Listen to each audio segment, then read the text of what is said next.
sesuatu budaya telah dibajikan. Adil takalino film mereka sudah disingatkan kepada. Alhamdulillahilladzi hadana li hadza wa ma kunna linahtadiya laula an Allah. Asyhadu an la ilaha illallah wa la syarika lah wa asyhadu anna Muhammadan abduhu wa rasuluh la nabiyya ba'dah. Allahumma shalli wa sallim ala sayyidina Muhammad wa ala alihi wa sahbihi ajma'in amma ba'd. Pertama-tama mari kita panjatkan puji syukur kepada Allah SWT yang mana pada pagi berbahagia ini dan bersyukur pada Allah penikmat iman dan Islam berpanjang kesehatan sehingga kita hidup bersimpuh di dalam aula menakaya keadaan sehat walafiat. Salawat salam senantiasa diberikan pada kita besar Muhammad sallallahu alaihi wasallam beserta seluruh keluarganya, para sahabatnya, beliau masih setia di baik selang-selang.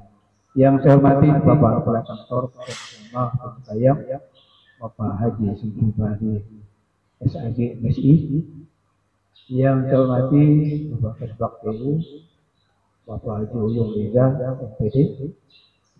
Yang saya hormati pemateri pada siang hari ini dari kesehatan.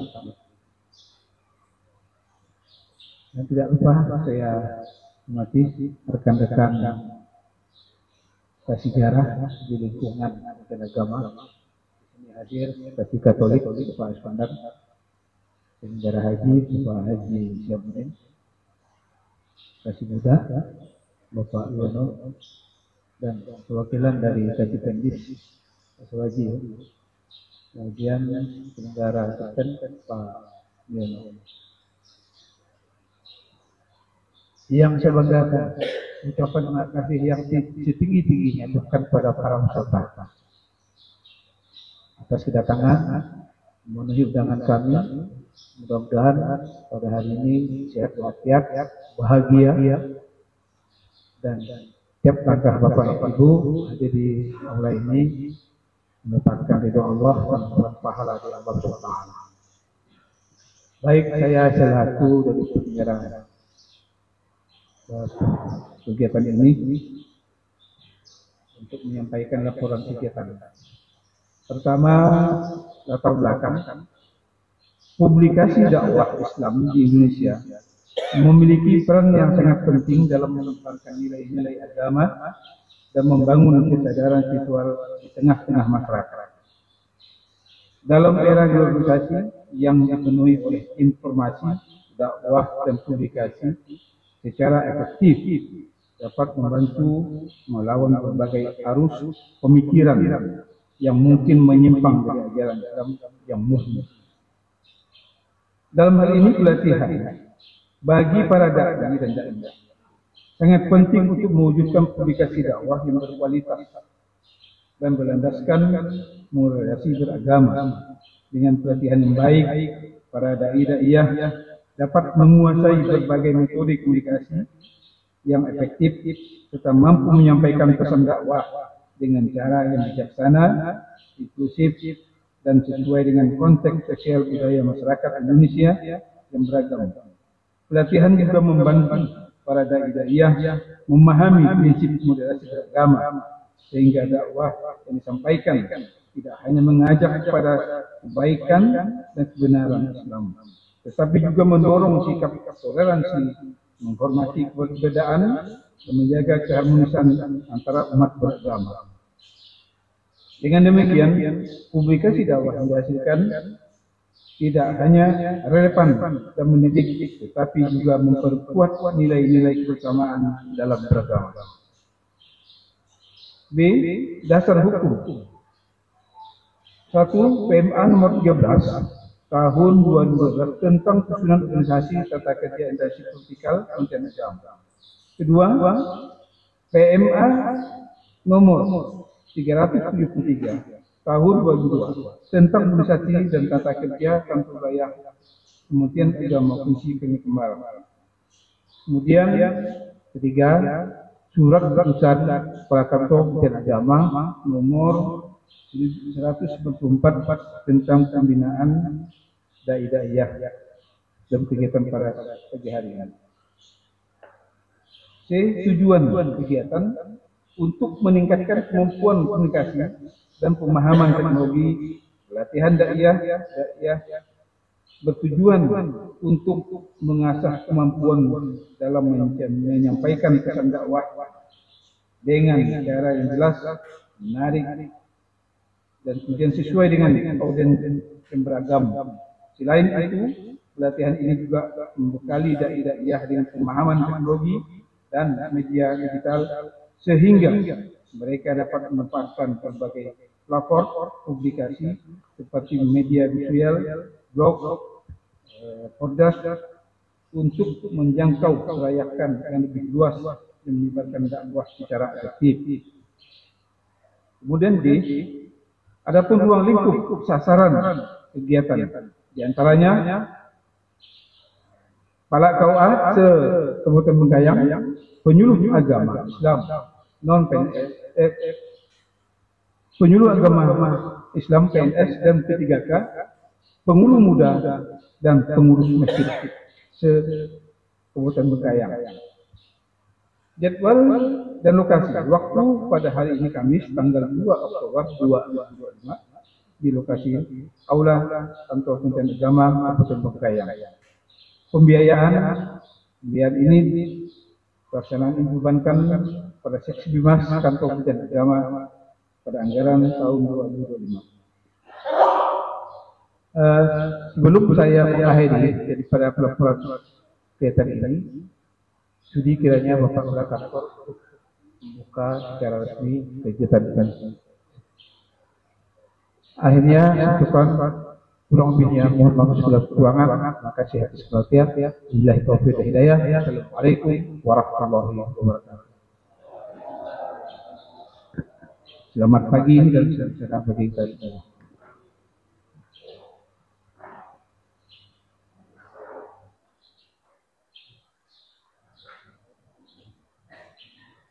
Terima kasih kepada Bapak Haji Syarif Albani SAG.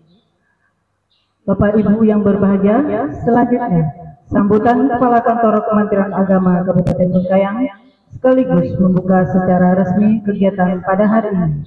Kepada Bapak Haji Samsul Bahri SAG MSI, disilakan.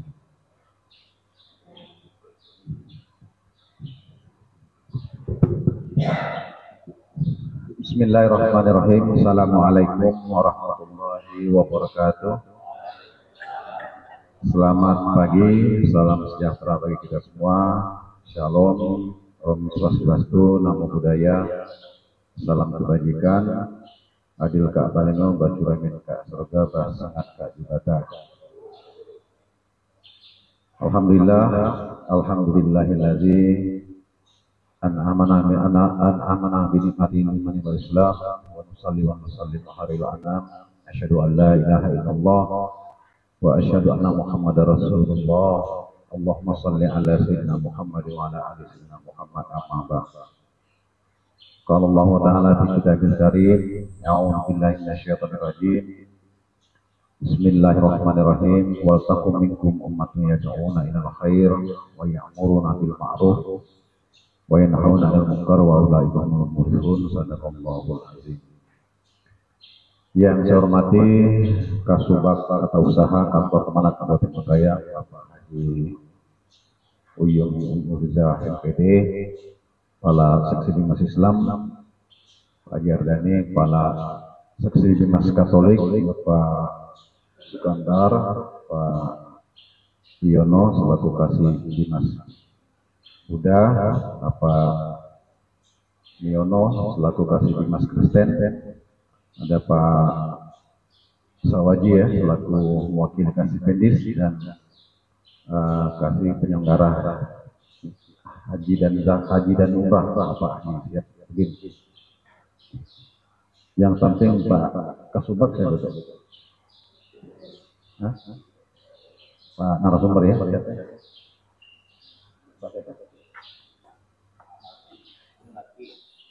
Pak Sunardi ya selaku narasumber kita, dan tentunya para hadirin peserta para dai-daiyah. Di sini juga ada saya lihat kepala OA Samalatan, Pak Masdian, Pak Nawanto, di seluas ya, Pak Ari di Bengkayang ya. Ini belum sempat mampir ke Bengkayang ya. Padahal hebat terus. Pak Selawi di Capkala, apa lagi? Pak Ustadz Mifta ya. Di mana? Pak saya. Di Lido ya. 5 aja, hanya 5 ya. Oh, ada Pak Dul. Pak Dul di Singiraya. Siapa lagi yang hadir? Pak Imam Mustafa ada di pondok. Pak Imam Sebakir ada gak? Oh, nikah kan ya. Ya. Dan seluruh kepala KUA, para penyuluh agama, para takmir masjid, ya, para ulama, para ustadz lah semuanya yang hadir, yang terpilih di aula kantor Kementerian Agama Kabupaten Bengkayang yang saya banggakan dan saya muliakan. Alhamdulillah, pertama-tama kita panjatkan puji syukur kehadirat Allah Tuhan Yang Maha Esa. Pada pagi hari ini kita hadir bersama-sama di aula Kemana ini dalam rangka satu kegiatan dari Dinas Islam, yaitu pelatihan pembinaan dai-daiyah. Ini dalam konteks pelatihan penyembelihan hewan kurban menurut Islam. Berarti ada 2 ini Bapak Ibu yang kita bahas. Mungkin yang pertama tentang pembinaan dai-daiyah. Jadi sebagaimana yang saya sampaikan tadi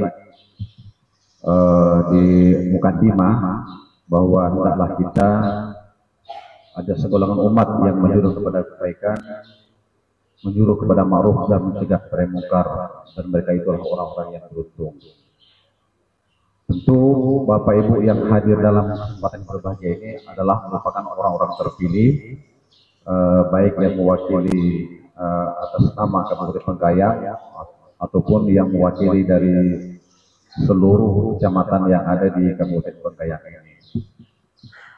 Jadi dalam kesempatan ini saya ingin menyampaikan ada satu program dari Kementerian Agama baru saja di launching oleh Bapak Menteri Agama didampingi oleh Bapak Sekjen, yaitu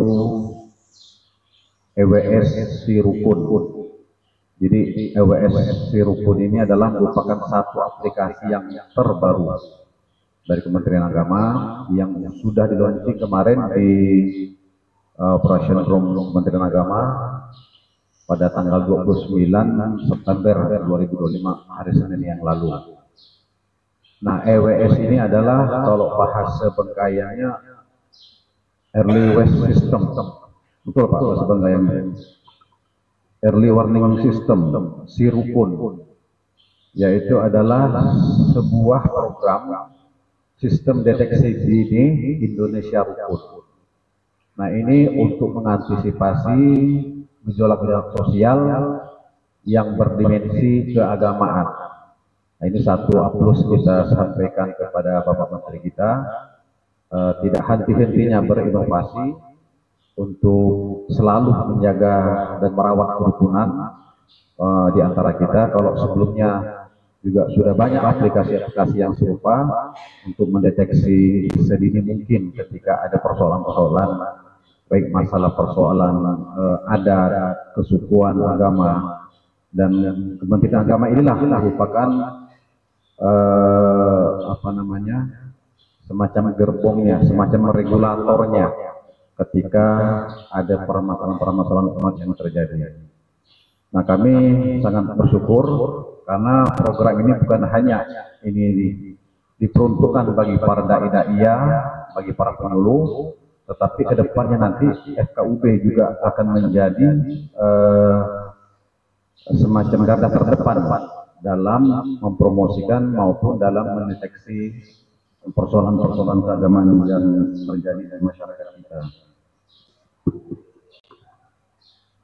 Jadi sistem ini Bapak Ibu dirancang untuk memperkuat deteksi dini potensi konflik sosial keagamaan yang terjadi di Indonesia. Ini sebuah antisipasi. Dan kita berharap Indonesia sedang baik-baik saja. Jadi mudah-mudahan tidak ada persoalan-persoalan yang terjadi.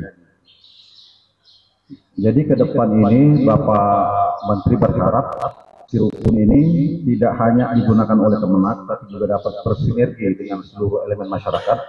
Nah, terutama FKUB. Jadi FKUB tadi memang sangat potensial untuk mengembangkan aplikasi ini agar ke depan tidak terjadi sesuatu yang tidak diinginkan.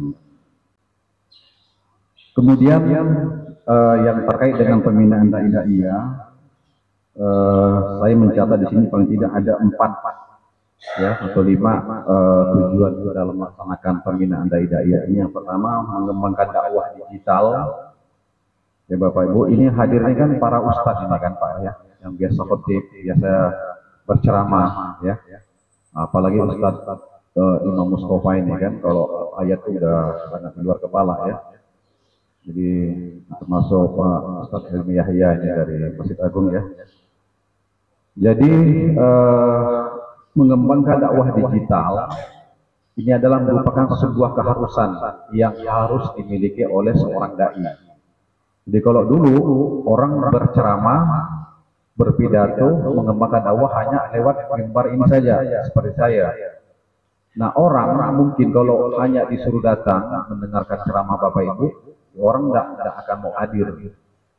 Maka sebuah konsekuensi logis yang harus kita terima adalah di era digitalisasi ini, Bapak Ibu harus dituntut untuk dapat memainkan peran di media sosial.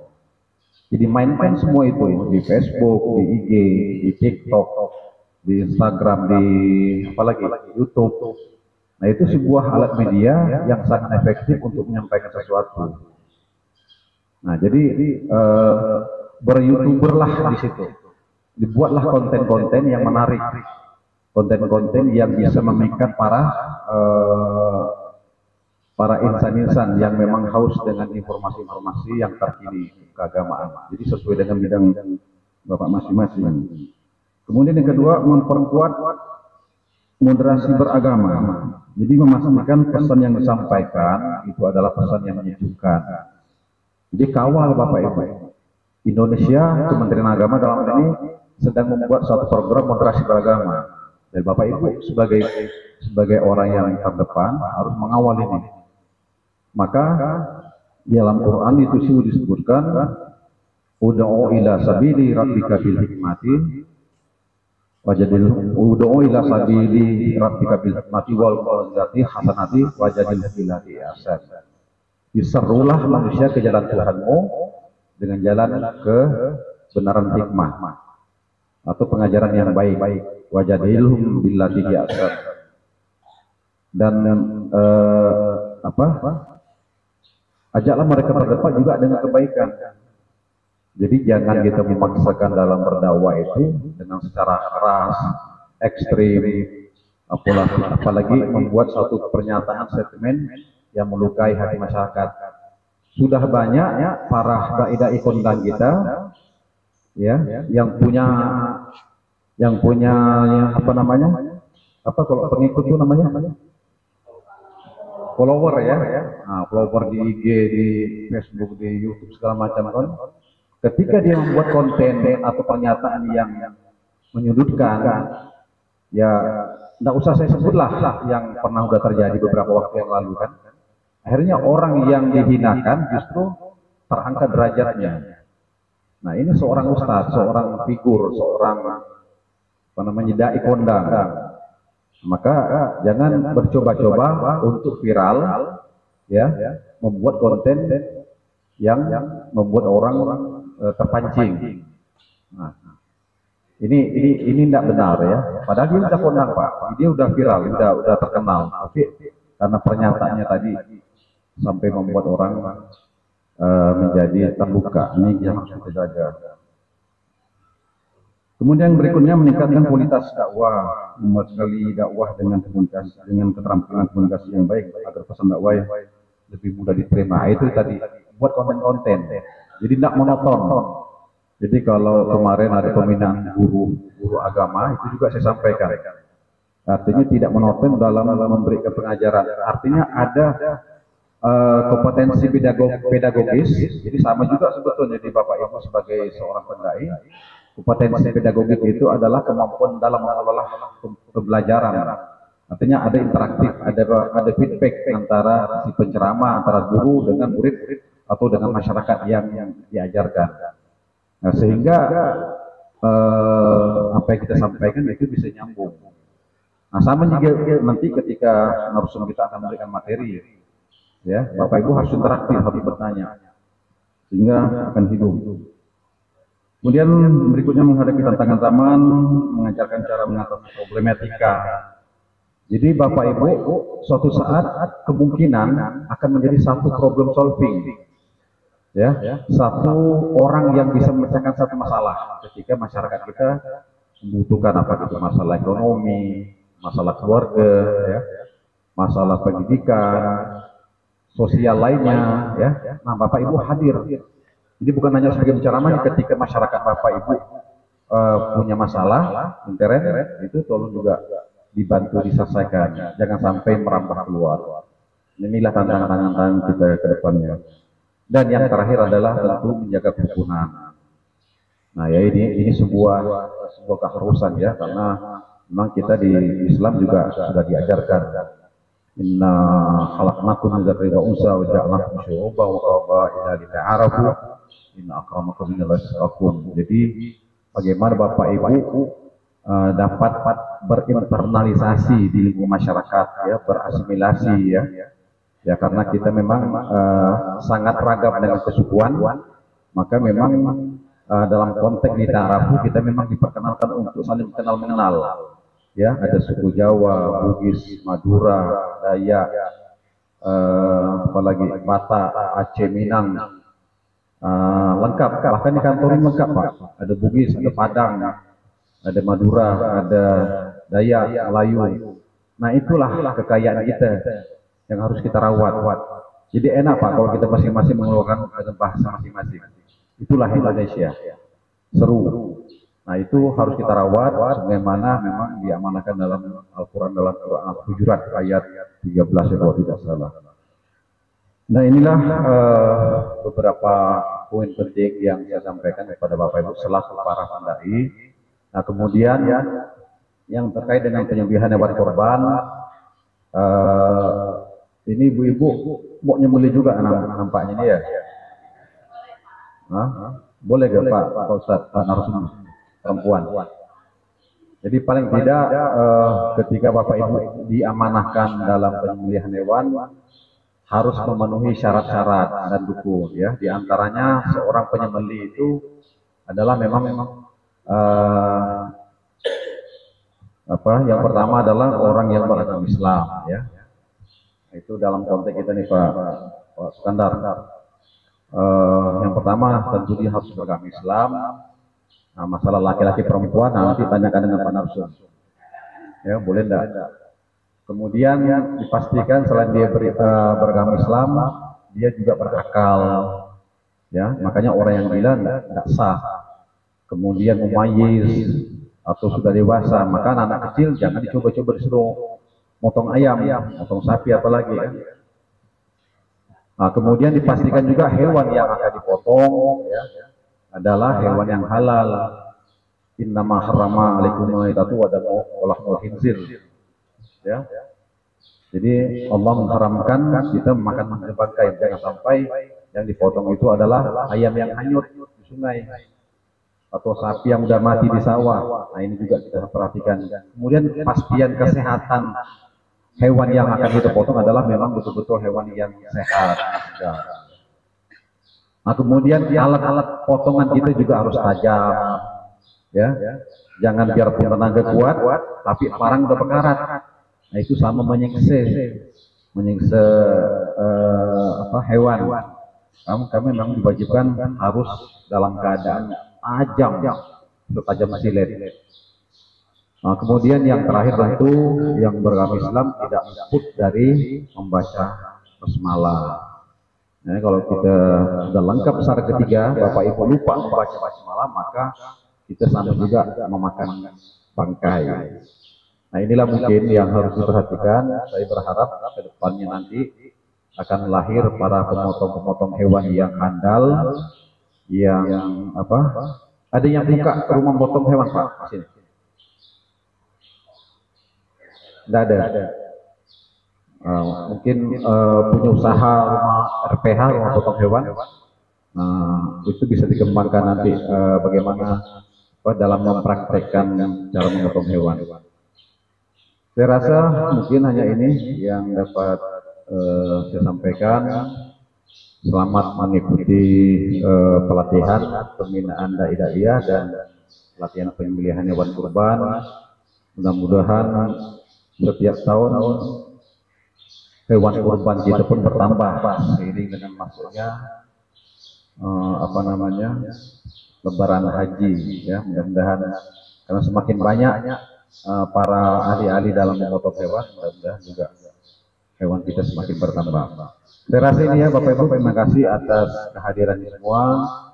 Mudah-mudahan ilmu yang didapatkan nanti dapat dibekali untuk diamalkan dalam melaksanakan tugas sehari-hari. Demikian ya, dengan mengucapkan Bismillahirrahmanirrahim, pembinaan dai-daiyah dan pelatihan penyembelihan hewan kurban Seksi Bimbingan Masyarakat Islam Kantor Kemenak Kabupaten Bengkayang dengan resmi saya nyatakan dibuka. Demikian, wallahu muwaffiq ila aqwamit thoriq, billahi taufiq wal hidayah. Assalamualaikum warahmatullahi wabarakatuh. Selamat pagi, salam sejahtera bagi kita semua. Adil kak tanimu bacaran kak surga bersenang kak jubatan.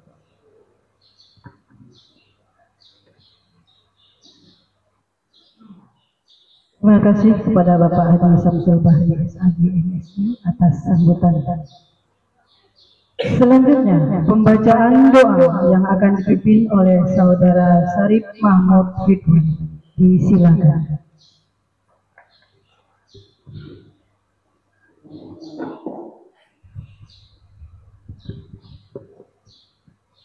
Assalamualaikum warahmatullahi wabarakatuh. Di hari yang penuh kekhidmatan ini, izinkan saya, marilah kita membaca doa bersama-sama serta izinkan saya memimpin prosesi pembacaan doa ini secara Islam. A'udzu billahi minasyaitonir rajim. Bismillahirrahmanirrahim. Alhamdulillahirabbil alamin hamdan yuwafi ni'amahu wa yukafi'u mazidah. Ya Rabbana lakal hamdu kama yanbaghi li jalali wajhikal 'azimati sultanik. Allahumma shalli wa sallim ala sayyidina Muhammad wa ala alihi wa sahbihi ajma'in. Ya Allah, ya Rahman, ya Rahim, jadikanlah pertemuan ini sebagai majelis yang penuh dengan berkah, rahmat dan ampunan. Curahkanlah kepada kami ilmu yang bermanfaat, pemahaman yang mendalam, dan hikmah yang dapat kami amalkan dalam kehidupan serta tugas dakwah kami. Ya Allah, ya Ali, kami memohon, bimbinglah kami dalam memahami dan mengamalkan syariat, terutama dalam pelatihan penyembelihan hewan kurban ini. Anugerahkanlah kepada kami ketelitian, kehati-hatian, dan keikhlasan, agar setiap praktek yang kami pelajari dan lakukan sesuai dengan tuntunan Rasulmu dan diterima sebagai amal ibadah yang sempurna. Ya Allah, ya Gawi, kuatkanlah hati dan langkah kami dengan sebagai dai-daiyah. Jadikanlah lisan kami lisan yang jujur serta santun, hati kami hati yang penuh dengan kasih sayang, dan jadikanlah kami dapat dengan hari ini sebagai modal utama untuk menyeru kepada kebaikan dan mencegah kemungkaran. Berilah kami kemampuan untuk menjadi teladan terbaik di tengah umat. Ya Allah, ya Karim, terimalah segala amal ibadah kami, niat suci kami, dan setiap tetes keringat kami dalam menuntun ilmu dan berjuang di jalannya. Limpahkanlah balasan kebaikan yang berlipat ganda, dan jadikanlah kegiatan ini sebagai wasilah bagi kami untuk meraih derajat takwa di sisimu. Rabbana atina fid dunya hasanah wa fil akhirati hasanah wa qina adzabannar. Subhana rabbika rabbil izzati amma yasifun wa salamun 'alal mursalin walhamdulillahi rabbil alamin. Wassalamualaikum warahmatullahi wabarakatuh. Terima kasih kepada saudara Syarif Ahmad Ridwan. Hadirin yang dirahmati Allah Subhanahu wa taala, demikian tadi serangkaian acara pembukaan kegiatan pembinaan dai-daiyah dan pelatihan penyembelihan hewan kurban menurut syariat Islam. Semoga kegiatan yang kita laksanakan pada hari ini mendapat berkah dari Allah Subhanahu wa taala dan dapat bermanfaat bagi kita semua.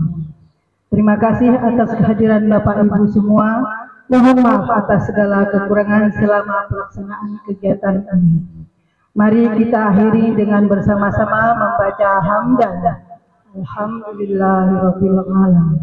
Akhirul kalam wabillahi taufiq wal hidayah. Wassalamualaikum warahmatullahi wabarakatuh. Selamat pagi dan salam sejahtera bagi kita semua. Mohon kesediaan